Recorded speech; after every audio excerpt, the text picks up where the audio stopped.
Hi everyone, comic reviewer here.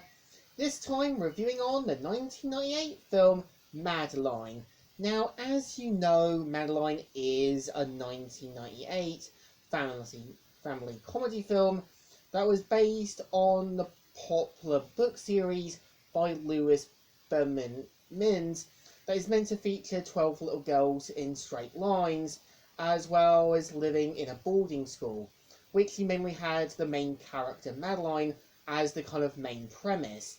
And yeah, there was even a TV show called The New Adventures of Madeline, which also did had two other films themselves, as well as being one of the longest kid shows that did air, next to Teenage Mutant Ninja Turtles and Arthur.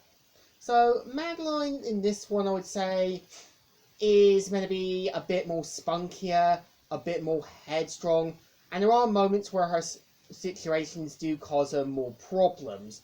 We kind of see how Madeline not only has to deal with the school being closed down by Lord Cavington, but we also do kind of see how she has to deal with the Spanish ambassador's son Pepito, as well as a kidnapping plot.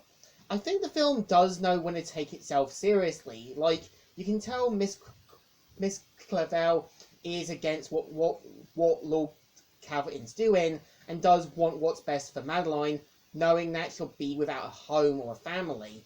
And we also do kind of see how Lord Cavington isn't really a bad guy. He's just kind of doing this because he just sees the school as a reminder of his wife. And I think the point is, when you're older, maturer, and a bit more knowledgeable, you can kind of understand these things. I think the biggest issue I would say with the film is that it doesn't really take time to build things up as much. Like, yeah, it doesn't really take time to build up the big kidnapping plot or have time to get to know Pepito's tutor, Leopold. And I think the point about adding a villain, you want us to get to know them, understand who they are, and at the same time see the way they act and behave.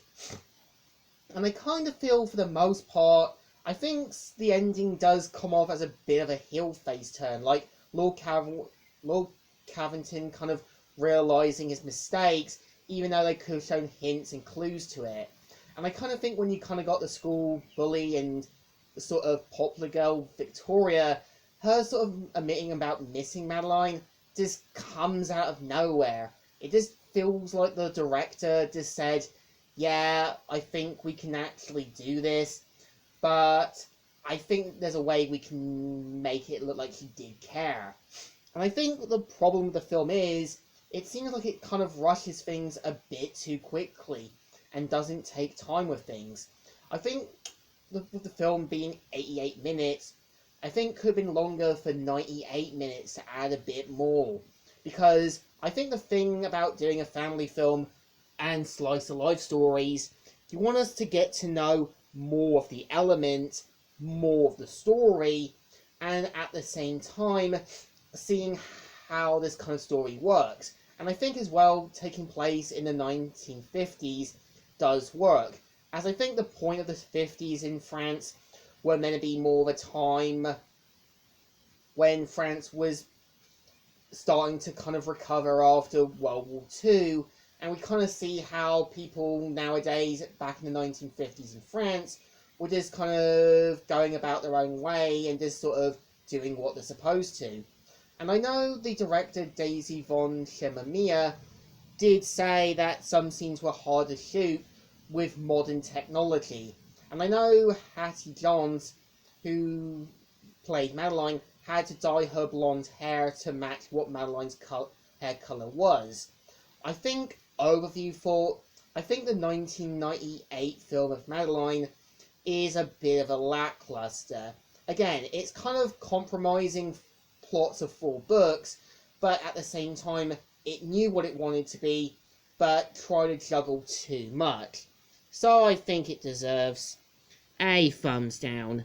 There is potential deep down, but I think when you try to redeem the kind of guy closing the school, or when you try to redeem the school bully, it doesn't really take time to build with those things.